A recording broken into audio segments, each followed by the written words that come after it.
जय सद्गुरू सगळ्यांना. कसे आहात सगळे? काल अचानकच मला ताप आणि थंडी वाजून आलेली होती. अचानकच म्हणजे सकाळपर्यंत एकदम नॉर्मल होतं. दुपारपासून ताप आणि थंडी वाजायला चालू झालेलं होतं.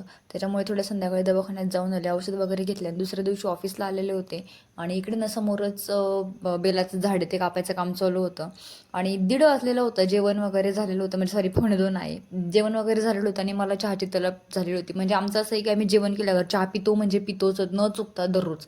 मग मस्तपैकी चहा वगैरे पिऊन घेतला आणि म्हटलं काम करायला घ्यावं. तर कशाचं काय काम करायला गेले आणि माझा चष्म्याची एक कांडी लूज झाली. मग ते असं मला त्या पीस इकडे बघू सुद्धा वाटत नव्हतं. म्हणजे असं लिटरली इतकी सवय झालेली त्या चष्म्याची. म्हणजे हा ना नंबरचा नाही आहे माझा चष्मा, मी बनवून घेतलेला आहे. एक डोळ्यासाठी आपलं सेफ्टी म्हणून. संध्याकाळी घरी आले आणि डाळ खिचडी करायची होती मला. म्हटलं सेपरेट सेपरेट डाळ भात करण्यापेक्षा एकत्रच करू. आणि थोडं पातळ बनवलेलं होतं, तब्येत पण डाऊन होती त्याच्यामुळे.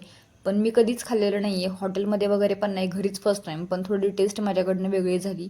त्याच्यामध्ये लसूण माझ्याकडनं जास्त गेलेला होता. असो, bye. Thank you for watching my blog.